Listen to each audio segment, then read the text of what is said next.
¿Qué tal? Muy buenas noches. Bienvenidos nuevamente a su programa #Polémica en Redes, donde continuaremos tratando el tema con el que iniciamos esta serie. Se trata del movimiento #MeToo, que recientemente ha cobrado mayor fuerza en las redes sociales a partir del suicidio de Armando Vega Gil, quien fue señalado mediante una acusación anónima.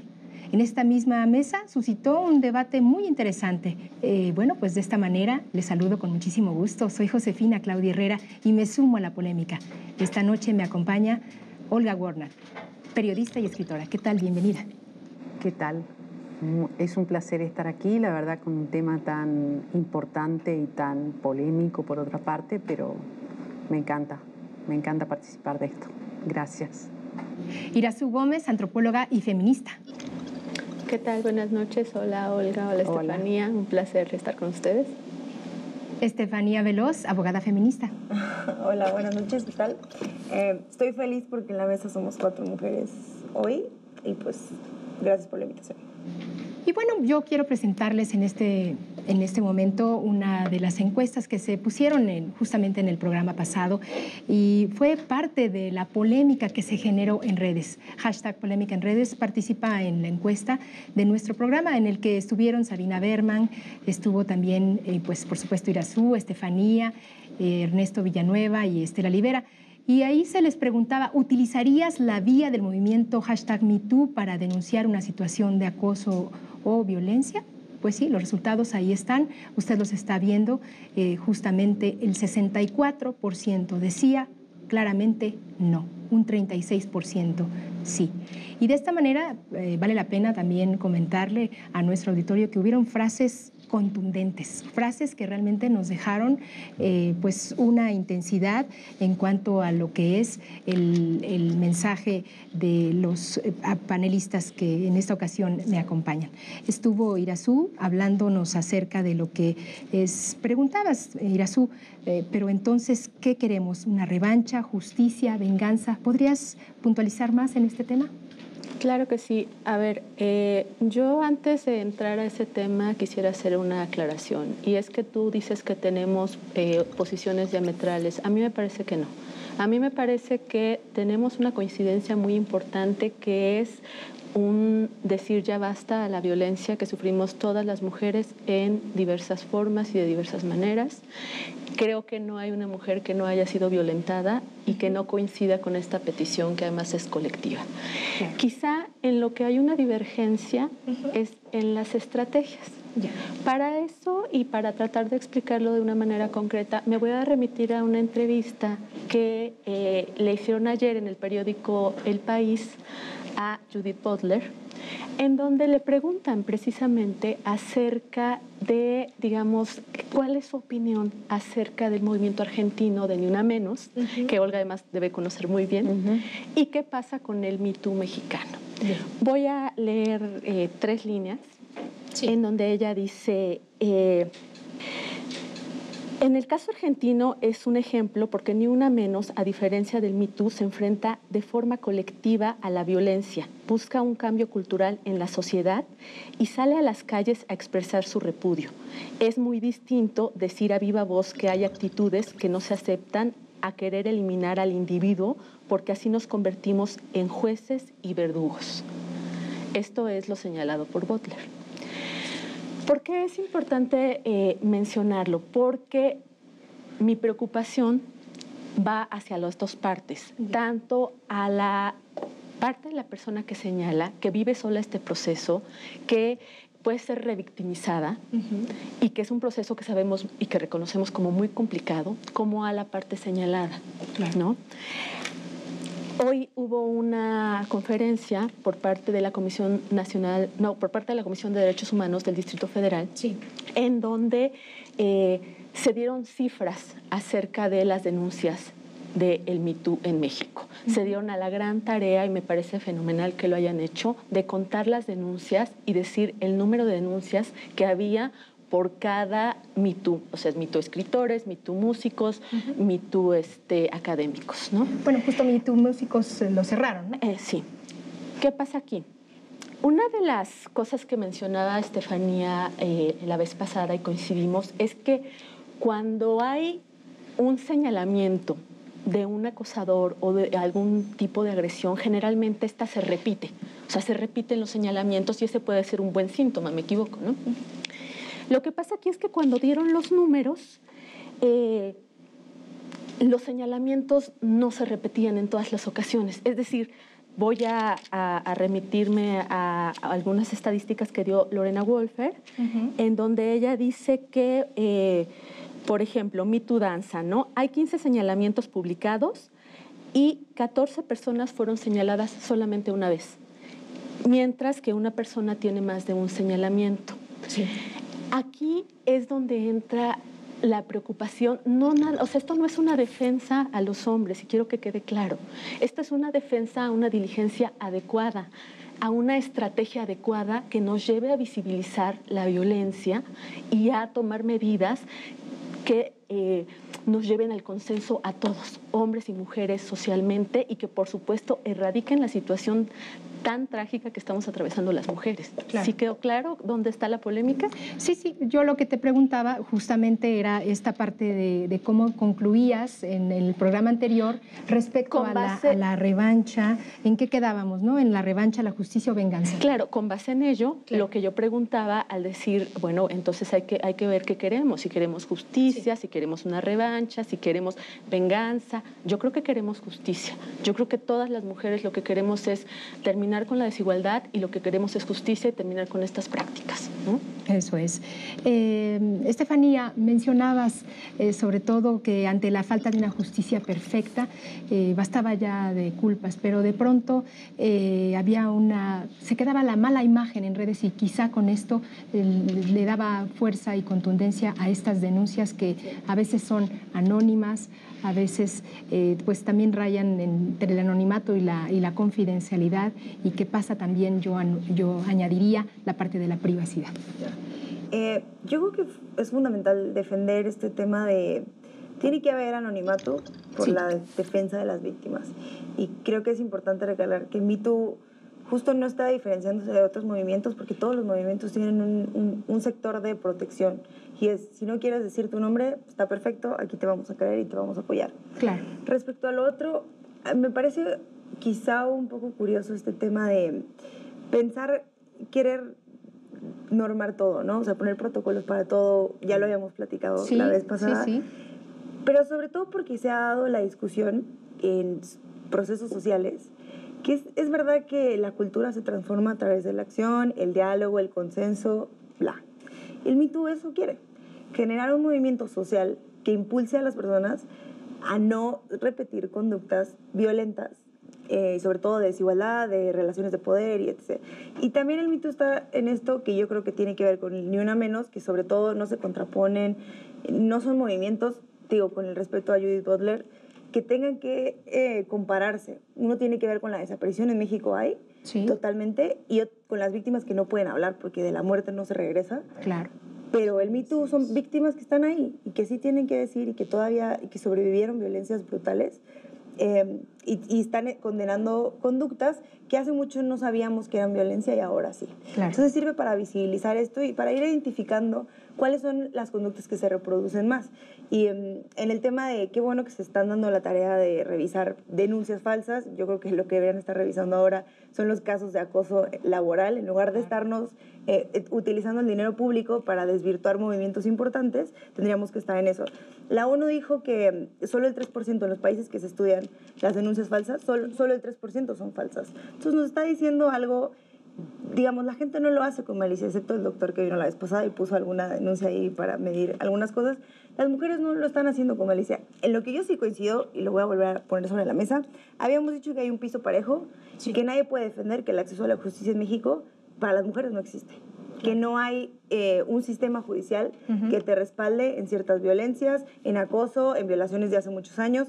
No existe. Y eso no lo está defendiendo ningún tipo de feminismo, y yo creo que ninguna feminista. Claro. Hay que retomar sobre eso, sí, pero tampoco hay que desvirtuar procesos que son más culturales y sociales que punitivos, que penales y que jurídicos. Claro.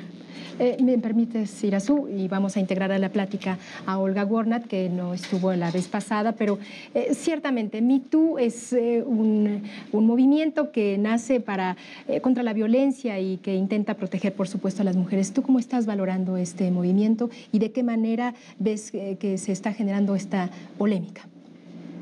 A mí, fundamentalmente, me parece una cosa muy positiva, muy positiva.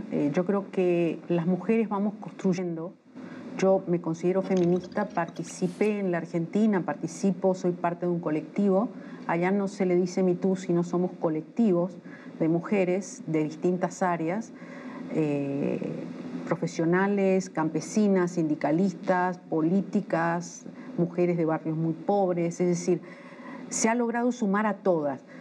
Pero en la construcción de esto se han cometido errores, hay tropiezos, y lo bueno es que uno puede llegar de alguna manera, es una lucha larga, pero es una lucha que es imparable en estos momentos. O sea, es como un tsunami, es como una ola que viene.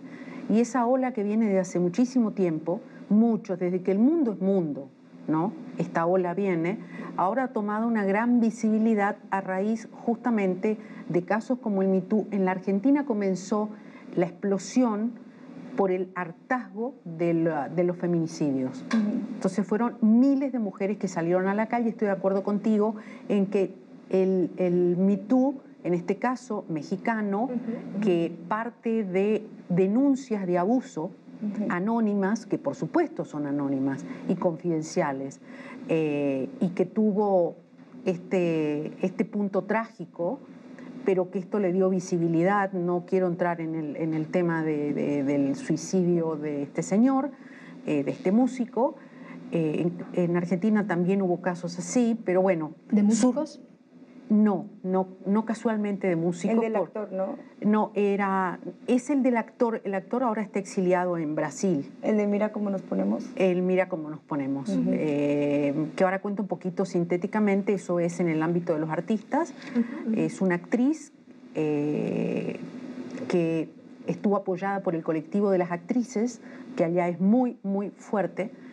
Y bueno, ella les contó a las actrices que había sido abusada sexualmente por un actor, Juan D'Artés, un actor que es muy top de telenovelas y de series en Argentina, que en ese momento tenía 45 años y ella tenía 16, en una gira de Patito Feo, que era la obra, por Nicaragua.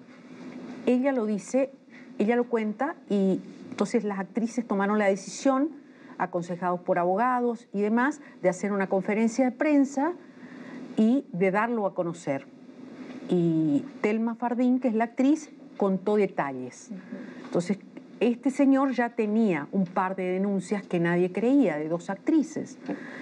Entonces, creo que las cosas se dan como se dan. Hubo toda una polémica y una discusión, por supuesto, en Argentina, de gente que estuvo de parte del actor, con las clásicas preguntas.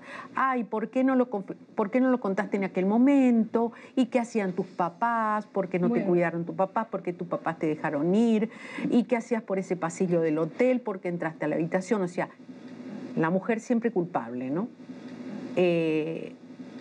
Bueno, hoy a nadie le queda dudas, a ningún argentino le quedan dudas de que este señor es culpable. Claro. ¿Por qué razón una mujer va a mentir? O sea, ¿por qué razón? Es como decía, solamente el 3%. Es un caso muy menor de mujeres que pueden llegar a mentir. Hubo un caso en Argentina de una chica, de un colectivo de chicas muy jóvenes, que por una cuestión de venganza, de porque ese chico no le prestaba atención, un chico adolescente, lo denunció por abuso y el chico se suicidó.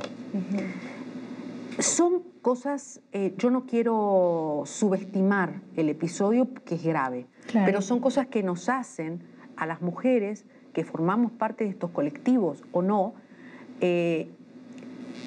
no es pensar muy bien, no creo que sea un punto de retraso porque también no hay un retraso en la denuncia. Yo creo que poco a poco las mujeres se van animando. En el ámbito que sea como sea, la justicia seguramente no es, porque la justicia tiene un altísimo grado de impunidad para estos casos. Las mujeres que han denunciado abusos después terminaron muertes, los tipos terminaron sueltos en la calle, sos abogada y sabés.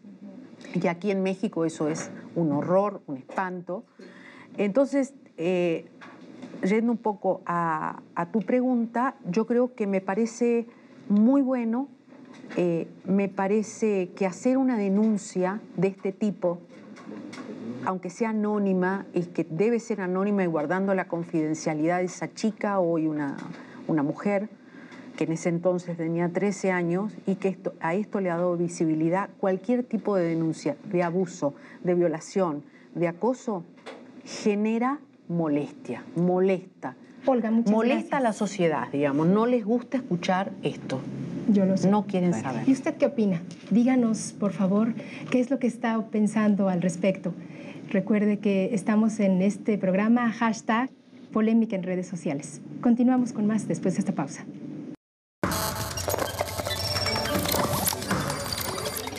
Esto es hashtag Polémica en redes. Seguimos aquí en hashtag Polémica en redes y vamos a continuar con más de lo que están puntualizando nuestras panelistas. Ya lo sabe usted, está con nosotros Irazú Gómez, antropóloga feminista, Estefanía Veloz, abogada feminista, y también Olga Warnat, periodista y escritora. Pero queremos hablar sobre el acoso y sobre todo esta falta de consenso que muy comúnmente pues se da como hostigamiento. Pero ¿hay claros los límites en este sentido, Irazú? Antes de responder esa pregunta, quiero hacer una aclaración y es importante para la Comisión de Derechos Humanos del Distrito Federal, sí. Y es que la conferencia de hoy no fue para desestimar denuncias, no, al contrario, fue para respaldar a las denunciantes, para hablar de las posibilidades del movimiento, y en ese marco se dieron este tipo de datos, ¿no?, que yo estoy utilizando y compartiendo con ustedes para decir que puede haber ahí ciertos resquicios, ¿no? Claro. No, porque al señalar que están utilizando bueno, pero es como ya muy tarde. A ver, sí, derechos humanos, pudiste haber hecho algo antes en las denuncias, aclaración. en el acceso a la justicia. No me vengas a medir denuncias que es innecesario. Fíjate que es muy interesante porque lo que están haciendo es solicitar a las instituciones una respuesta. Y esto es parte de lo que sigue en el Me Too y de lo que hablaremos muchísimo más adelante. Pero entonces, a mí en ese sentido... Que no hay contrato, a por mí ejemplo, en ese sentido es que eso es lo importante, porque hay un marco normativo y lo que ellos están diciendo es desde 1974 estamos trabajando en diferentes marcos normativos en el ámbito penal, administrativo y judicial. Y sí, lo que sucede es que encontramos un embudo a la hora de aplicar la ley y a la hora de que tanto instituciones públicas como privadas desarrollen protocolos de prevención, ¿no?, de seguimiento a todo este tipo de cosas, ¿no? Entonces, el posicionamiento me parece muy interesante, quizá lo podríamos discutir en otra ocasión, porque es... les dieron al 6 de mayo, ¿no?, para hacer un posicionamiento. Entonces también es una parte de las estrategias, repito, que después veremos. Muy bien, pero hablemos del acoso. Hablemos del acoso. ¿Los límites están claros en respecto al acoso? En el debate pasado esclarecíamos que no, ¿no?, que hay una figura jurídica sobre el hostigamiento, sobre el acoso, pero que en el caso que hoy nos convoca, pues ahí encontramos una gama amplia de denuncias que sin duda son violencia de género, pero que pueden ir desde una relación consensuada que terminó mal, hasta una violación, hasta un tocamiento, hasta un piropo que te incomoda. Entonces, que esa gama de violencia que todos reconocemos como violencia sin duda, es lo que de alguna manera dificulta, ¿no? Y la urgencia, sobre todo, de hablar de este tipo de violencias para visibilizarlas y para distinguirlas. Es decir, cuando decimos se echa en un saco todo, no estamos diciendo que ya no se eche, ¿no? También fue una de las preguntas del programa pasado. Decían, esto tiene que seguir, por supuesto, esto ya nadie lo para y lo platicábamos, pero también tenemos que identificar de qué estamos hablando para poder darle un seguimiento, para poder denunciar, para poder saber qué atención se requieren, ¿no? Claro. Y también cuál es la infracción en este caso, ¿no? O sea, es un delito, es una infracción que queremos, ¿no? Claro. Estefanía, ¿cómo estás tú valorando este concepto? A ver, yo creo que no queremos, por supuesto, transitar a la justicia punitiva.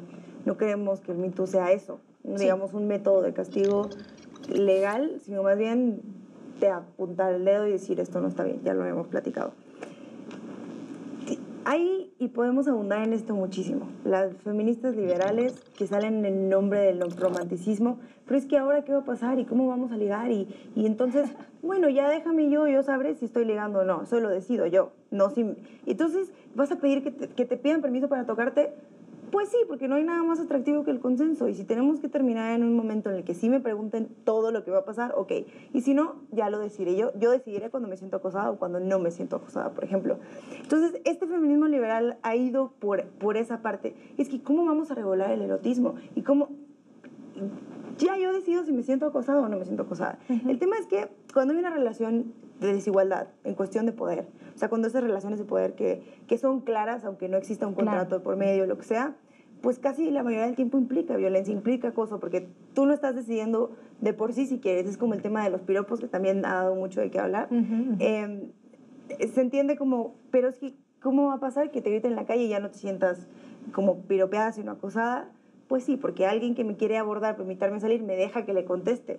O sea, si alguien te dice como, qué bonito culo tienes en la calle, tú que le contestes, bueno, muchas gracias, vamos a salir o algo, no va a pasar. Lo que él te quiere decir es, mira, te puedo gritar esto y no pasa absolutamente nada, porque lo hago yo y lo hicieron mis papás antes y lo hizo mi jefe y lo hace mi hermano y lo va a hacer mi hijo.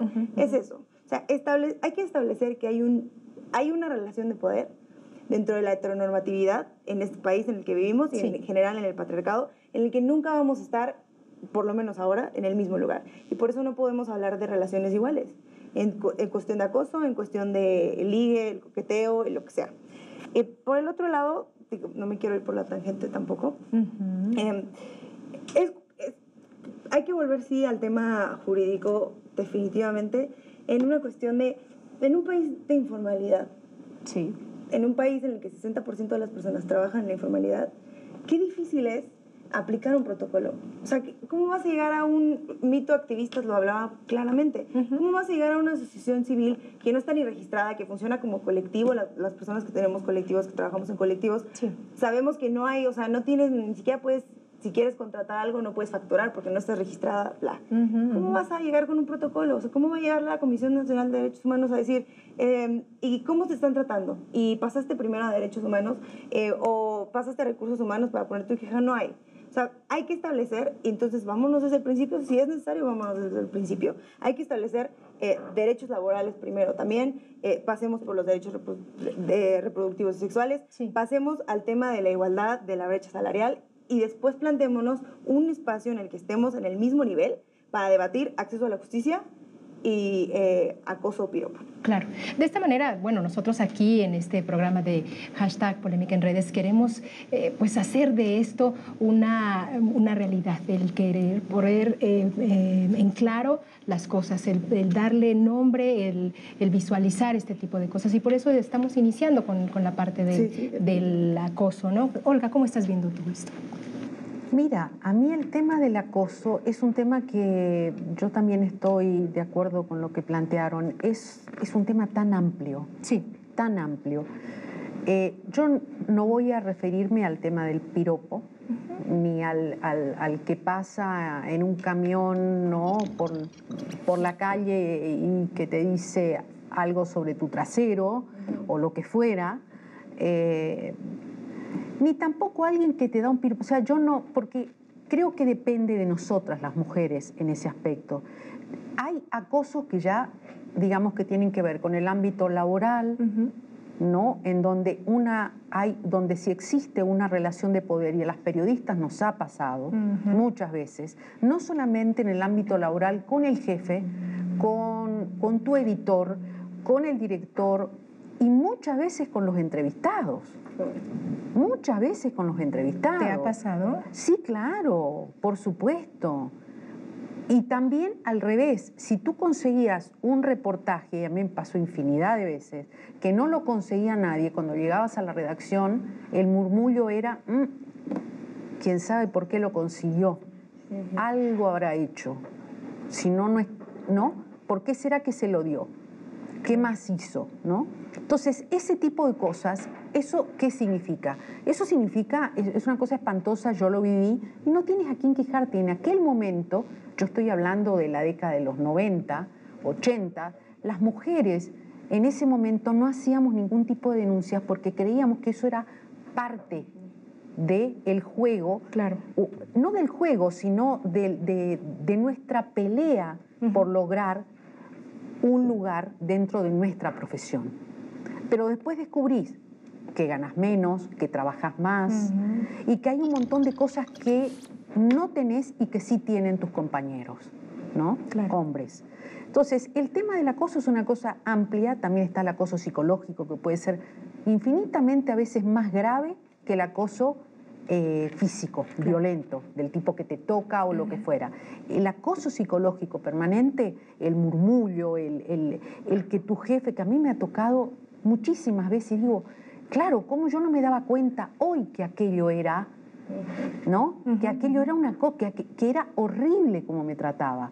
Y yo agachaba la cabeza y decía, no, pero me lo tengo que aguantar porque es parte del oficio. Es parte del oficio y es parte de la situación. O ir a entrevistar. Estoy aprendiendo, ¿no? Estoy aprendiendo o ir a entrevistar a un ministro que te dice cosas y bueno, como que uno que ¿no? Tiene que tratar de ver cómo se sale de eso y no decir, momento, ¿no? Eso no quiero. Yo creo que hemos avanzado mucho las mujeres. Sí. Sí. Hemos llegado a un momento en que hemos avanzado mucho. Determinar el acoso, yo creo que es acoso y que es piropo, yo creo que hay cosas que infinitamente superadoras y mucho más, quizás, todo es importante, pero creo que hay prioridades, claro, ¿no? Y las prioridades tienen que ver con las situaciones de violencia, de abuso sexual o psicológico concreto, y yo creo que al margen de eso todo se va acomodando al paso del tiempo. Decías, Olga, no teníamos dónde quejarnos. Hoy sí lo tenemos en esto que es el hashtag de MeToo. Además no creíamos. Bueno, o sea, nos daba mucho pudor y mucha vergüenza. Es decir, ¿cómo me voy, no? ¿Cómo me voy a ver, no? O sea, ¿cómo me voy a ver? ¿Qué van a decir de mí, no? Claro. Entonces, esas cosas creo que han cambiado, y han cambiado bastante. Claro. Lo tenemos ahora, muchas gracias, Olga, lo tenemos ahora en este hashtag de MeToo y bueno, también en nuestro hashtag Polémica en Redes. Vale la pena que sigamos, por supuesto, después de esta pausa les tenemos más información. Esto es hashtag Polémica en Redes. Estamos en su programa, hashtag Polémica en Redes. De verdad, nos da muchísimo gusto que usted participe. Los invitamos a participar en nuestras redes sociales. Es muy importante su opinión, es realmente interesante. Y Irazú, en el programa pasado, nos hablaba sobre todo que este programa, esto que es MeToo, pues no había tocado otras realidades de nuestro país, otras posiciones de género y algunas identidades. Estefanía, cuéntanos cuál es tu opinión respecto a esto que de pronto no lo estamos visualizando. Ya, yo lo había platicado. Creo que el MeToo, a ver, lo había dicho, está hecho para identificar violencia. Sí. Tenemos un violentómetro que va añadiendo distintos tipos de violencia. Yo siempre he pensado que tu esposo no te pegue no significa que no te esté violentando, ¿no? Claro. Creo que esta generación se ha centrado en identificar distintos tipos de violencia, que ha hecho que pues, se autogestione este tipo de movimientos. Y no creo que esté hecho para permear en las casas. O sea, a ver, sí, MeToo sí es un movimiento político, tiene mucho que ver por la naturaleza del discurso, y lo personal es político definitivamente, pero no creo que esté hecho para permear en las casas porque no está hecho para los espacios donde tu jefe no es famoso o las universidades donde tu maestro no es el gran doctor que publica libros. Claro. No creo que sea para eso. Creo que el Me Too está para establecer violencias en espacios donde no hay una relación directa de poder o laboral, como puede ser en el periodismo, que muchas veces tu colaborador puede ser tu jefe o no tienes una figura muy clara en medios ahora que son digitales y no son, digamos, medios grandes, no firmas nada. Creo que para eso es el Me Too, para los activistas, para los músicos, en estos espacios que puedes colaborar en cualquier momento y no hay, claro, algún papel, digamos, ni siquiera una evidencia de que hayas trabajado con alguien en algún punto, ¿no? Yo creo que es para eso, o sea, tampoco creo que hay que confundir discursos. Hay una lucha por erradicar la violencia en el hogar, digamos, en el matrimonio, en las relaciones personales. Claro, hay una lucha para eso, hay una lucha para el tema de los feminicidios, definitivamente. Todo tiene que ver con violencia, todo tiene que ver con el patriarcado, todo tiene que ver con el machismo, sí. Pero no, digamos, no hagamos esto que hicimos con el tema del suicidio, de ponerlo igual y medirlo de la misma manera, como medir el Me Too con ni una menos. No podemos caer en eso. Claro. ¿Qué sirve el Me Too? Para evidenciar, digamos, acoso, violación o violencia en general en espacios donde se gestan relaciones desiguales, pero que no son identificables, sí, y sirve para eso y nada más. Sin embargo, Estefanía, Irazú nos planteaba en el programa pasado esta posición de qué pasa en los estados. No estamos visualizando qué pasa en otras, con otras cuestiones de género incluso, que también son violentados, ¿no? Ya, es que es lo que te digo, a ver, incluso en los estados, pues el Me Too no te dice, no pones, me pasó esto con un maestro, abajo, postdata, soy de Guadalajara. Nunca, no hay un espacio para eso y esa es la belleza del Me Too, que puedes hacerlo desde cualquier lugar y que son varias plataformas, no solo es Twitter, es Facebook. Esa es la importancia, el utilizar las plataformas porque ya no confías en las instituciones de plano. Vuelvo a lo mismo, sí hay otro tipo de violencias, evidentemente, y no podemos desestimar la lucha por la legalización del derecho a decidir y esto con el Me Too. Es otra cosa, funciona de manera distinta y por eso empezamos con figuras famosas, porque son figuras a las que ya no se les puede permitir seguir en los mismos espacios porque han seguido violentando gente. Eso no tiene que ver con las mujeres en comunidades donde no pueden votar o no pueden salir de su casa o no pueden hablar.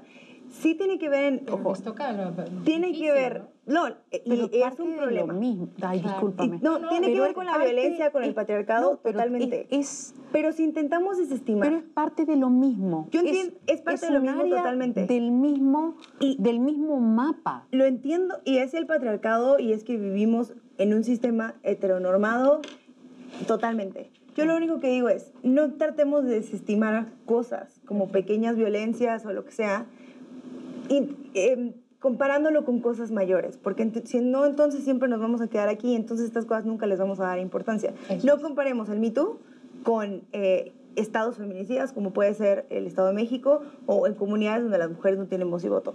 Gracias. Sí, coincido, es lo mismo, y es parte de recordar que vivimos en un sistema desigual donde nosotras salimos perdiendo por ser mujeres nada más. Eso. Definitivamente. Gracias. Pero Estefanía. no lo desestimamos. Muchísimas gracias, Estefanía. Olga, hablabas de los estratos sociales. Cuéntanos la diferencia en este sentido y lo que es. Yo puedo contar por mi vivencia, por lo que yo he vivido en Argentina a lo largo de estos años, prácticamente desde el año, fue del 2010 en adelante. Puedo contar por mí, por lo que yo sé. Yo no conozco la realidad. Conozco México, pero no conozco exactamente cómo se está llevando a cabo digamos, toda la lucha de las mujeres, ¿no? Pero puedo decirte sí que en el caso argentino hay colectivos de mujeres que digamos, hay una variable muy, muy grande. No hay líderes, habíamos hablado, es horizontal, es transversal, es profundamente democrático y participan todas. Desde las mujeres de los barrios más pobres que todas las semanas hacen sus reuniones para hablar de su problemática, que es muy diferente a la problemática de una profesional o de los universitarios o de las sindicalistas o de las mujeres periodistas o actrices, o sea, de los distintos ámbitos, que también han hecho una denuncia similar a lo que comentábamos aquí de Me Too, en el caso de un actor de telenovela que hoy está refugiado en Brasil, ¿no? Sí. O exiliado. No es lo mismo el caso de una mujer de clase baja, de clase humilde, de clase pobre, que además o ha sido abandonada por el marido y está sufriendo la situación económica, lo tiene como prioridad, y además de eso, de sufrir la violencia cotidiana de la situación económica, tiene la violencia de que pueda ser asesinada cuando sale de su casa, violada, o a lo mejor es abusada por su marido y no puede o no encuentra un ámbito en donde poder contar su tragedia, y es muy diferente a una mujer como nosotras, que por ahí somos de clase media, que yo misma lo conté, que en el caso del periodismo yo no lo visualizaba, yo lo veía como parte, como gajes del oficio, ¿no? El hecho de que era mi problemática, o sea, era mi problemática y de muchas compañeras. Es decir, conseguís una entrevista o vas a entrevistar a un ministro y el ministro quiere tratar de aprovecharse de esa situación, y son situaciones violentas, quieras o no, son muy feas. Entonces yo creo que eso es la diferencia, pero si nosotros logramos plantear un objetivo, pero para eso hay un camino que hay que recorrer, con tropiezos, con errores, con dificultades, pero si logramos con solidaridad, con respeto, con horizontalidad, democráticamente, sin que una pretenda ser más líder que la otra, cada una en su área, y caminar y salir a la calle, porque no hay otra, que salir a la calle, golpear la puerta de un juez y decir, mire señor juez, lo que me está pasando no es. Yo creo que si visualizamos eso, un objetivo, que no sea a muy largo plazo ni tampoco a muy largo alcance, pero se presentan objetivos todos los días, desde el aborto, lo que fuera, pero hay distintas temáticas y la estrategia, como bien decías, o sea, ¿cómo le hacemos? ¿Cómo le hacemos? A ver, Irazú. A ver, a mí me interesa señalar la urgencia de la perspectiva cultural. Y lo decía en el programa pasado, para cambiar la violencia que sufren las mujeres hay que entender qué está sucediendo y hay que proponer un cambio cultural.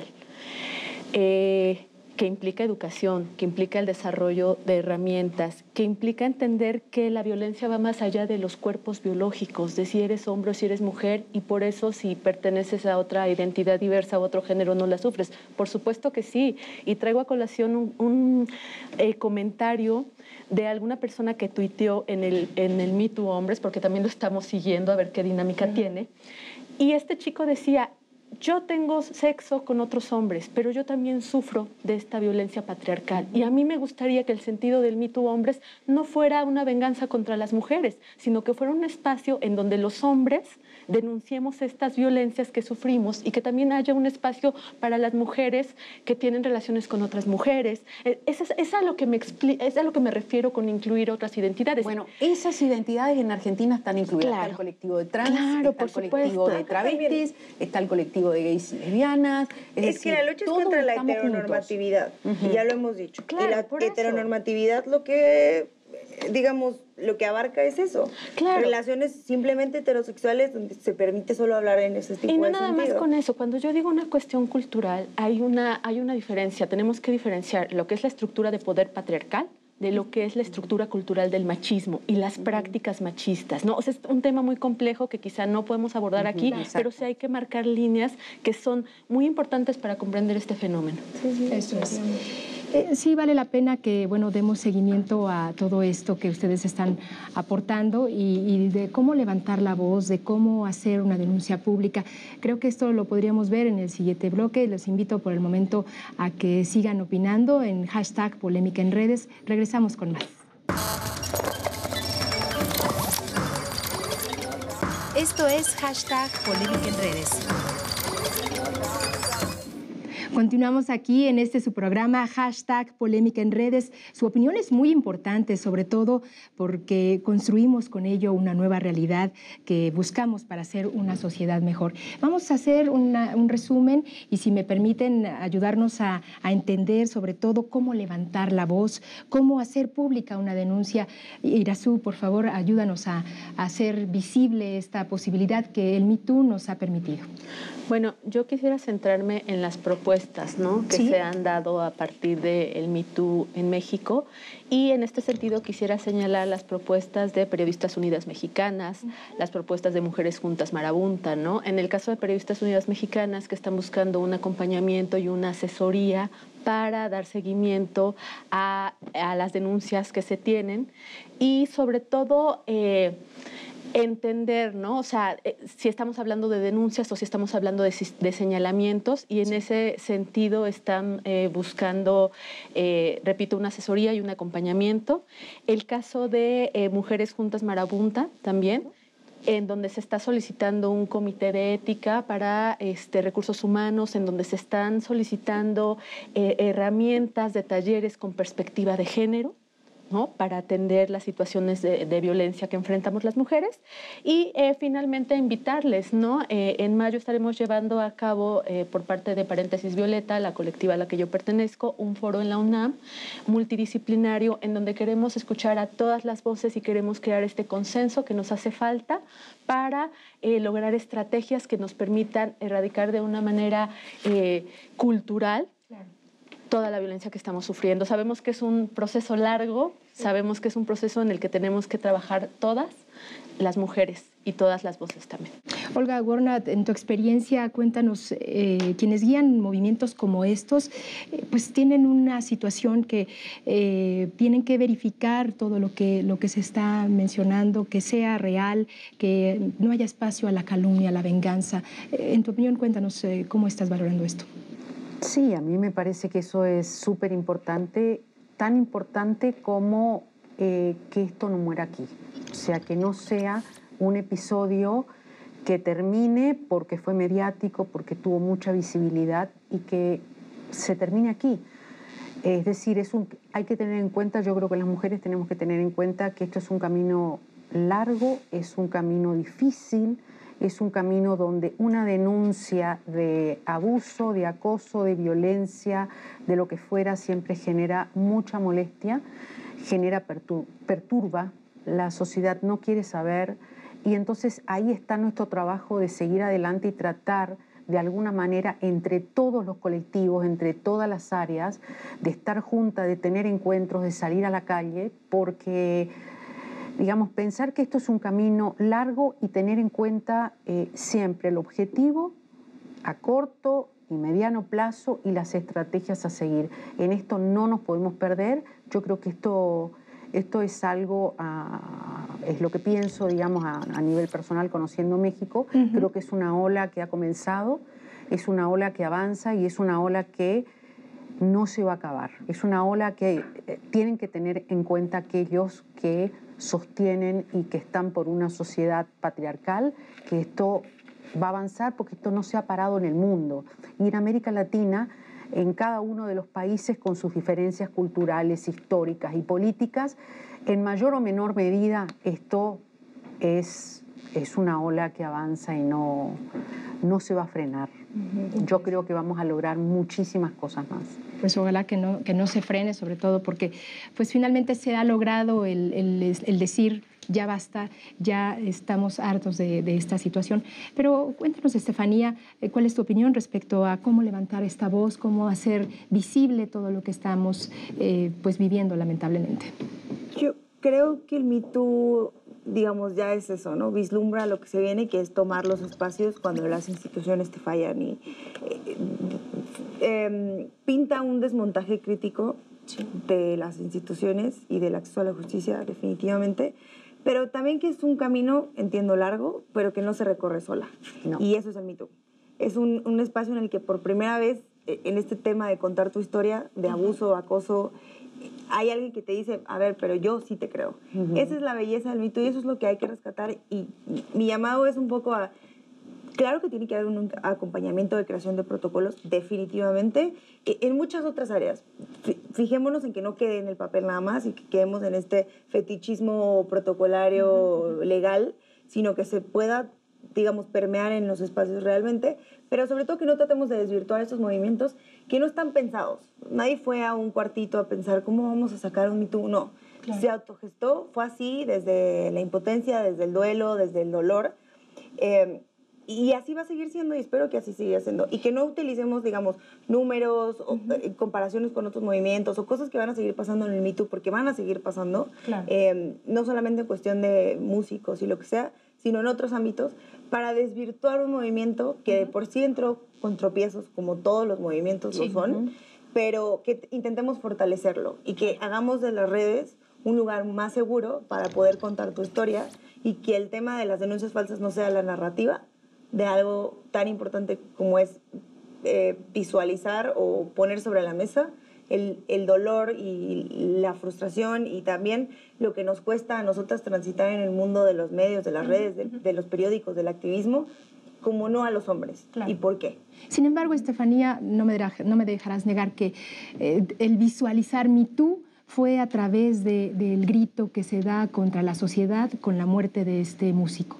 Esto, en general, pues, vamos, le dio la visión que no había tenido durante todo este recorrer que ya tenía de años. Sí por los medios, y sí porque los medios siempre le han dado, de alguna manera, la voz a los victimarios y no las víctimas. Y lo vemos en algunas notas, lo quiero mencionar acá. Milenio, por ejemplo, cuando hay feminicidios importantes, digamos, de personajes importantes, el mensaje nunca es, bueno, ¿qué pasó acá? También era muy talentosa, no. Siempre es, salía, bebía, hacía esto, tenía novios. Y cuando pasa esto de este músico que se suicida, todas las notas fueron, pero era un artista, era un hombre brillante, era... Entonces, los medios juegan un papel muy importante y tenemos que transitar a exigirle a los medios que hay una página que se llama La Correctora, que cambia la narrativa de las historias, ¿no? En el que siempre se culpa a la mujer de alguna manera. Y los medios jugaron un papel muy importante. Y nos toca otra vez regresar al Me Too, que fue la plataforma, a juzgar las notas que estamos viendo. Y claro que espacios como Pati Chapoy y lo que sea, retomaron este tema para hablar de violencia. Yo creo que la tarea sí es de los espacios que tienen apertura. Hay que pedir una editora de género. Exacto, totalmente. Pero aquí estamos en esta coproducción que hace Canal 14, Capital 21 y bueno, que nos permite, ya lo decía Estela en la sesión pasada, que los medios públicos visualicen esto, ¿no? Claro. Que nos permitan hablar y hablar de frente y de cosas como las que nos suceden día a día, ¿no? Exacto. Y bueno, de esa manera y no perdiéndonos, Olga, perdóname, Irazú, respecto a la estrategia, ¿qué vamos a seguir adelante? Yo creo que el diálogo es fundamental. Por eso nosotros estamos llamando a hacer un diálogo en la UNAM en mayo. Están cordialmente invitadas, ¿no? En donde se puedan escuchar todas las posturas, en donde se puedan fijar estrategias a seguir, ¿no? Entonces, para mí eso es fundamental. Creo que los dos programas he dicho que tenemos que dialogar y considerar un cambio cultural. Eso es trascendental.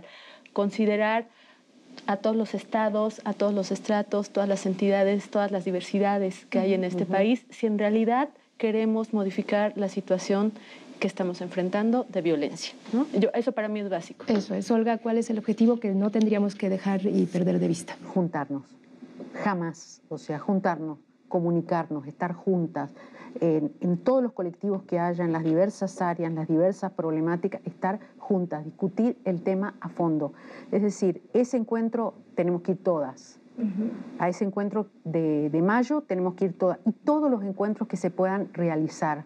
Y sobre todo tratar de que los encuentros sean transversales, democráticos, donde todas puedan plantear lo que les pasa sin temor de que sean, digamos, que no haya silencios. El silencio es lo peor que puede pasar en este momento. Y bueno, Estefanía, ¿qué le podemos decir a la señora que nos está viendo en este momento, que de pronto pues dice en lo individual, yo no soy de un colectivo, yo no soy de un grupo, ¿qué puedo hacer? Además de compartir, además de pues, estar aquí con nosotros en hashtag Polémica en Redes. Claro. Lo hemos visto en muchos espacios en el que se trabaja en campo y en otras realidades, como nos gusta decirlo. Y el tema es ese, primero identificar, lo decía Olga hace un rato, cuando eres, dicen esto en la hermenéutica testimonial, ¿no? Cuando eres víctima pero no te das cuenta, sueles, digamos, no entender lo que pasa al lado y te vuelves un poco tú también parte de tu victimario, ¿no? Por no entender. Y el tema es que el feminismo es muy amplio y que no tienes que entender qué es el patriarcado y que no tienes que conocer el discurso y que no tienes que saberte los números ni nada. Simplemente es, hay cosas que no están bien y que mucho tiempo estuvieron bien, pero que ahora es el momento de decir que ya no lo están. Y que hay que, digamos, empujar para que las mujeres en muchos espacios sepan que hay cosas que el Estado no te está dando, pero que hay colectivos, que hay espacios y que estamos transitando al acompañamiento de víctimas, que es lo más importante. El acompañamiento de víctimas está ahí, está en las casas con las mujeres que no se pueden salir de su casa porque no trabajan, porque el marido, como hay mucho control, o no puede ser el marido, digamos, puede ser el papá, puede ser el abuelo, etc. Eso, que hay espacios, hay salidas, en los medios están, por ejemplo, el Me Too ha servido para poner sobre la mesa muchas organizaciones y que nadie va a tener la respuesta. Puede ser, nos podemos acá pasar 10 días hablando sobre lo que son las olas del feminismo y esto, pero afuera hay una realidad, coincido, que nadie tiene una respuesta específica de qué está bien dentro del feminismo, ¿no? Y que por supuesto nunca hay que sentirnos culpables si no estamos entendiendo algo, sino hay líneas de emergencia y hay apoyo. Pues aquí estamos en hashtag Polémica en Redes, usted lo sabe, es un programa para usted y por usted. Y le recuerdo que estaremos analizando diferentes opiniones y posturas ante los temas sociales que causan polémica en las redes, por supuesto. Le deseamos que tenga usted una buena noche y muchísimas gracias a nuestras panelistas por haber estado con nosotros. Le invitamos a seguir opinando, recuerde que es nuestro hashtag Polémica en Redes, ahí está, y por supuesto hay una encuesta, participe. No lo deje, es importante que creamos esta nueva sociedad.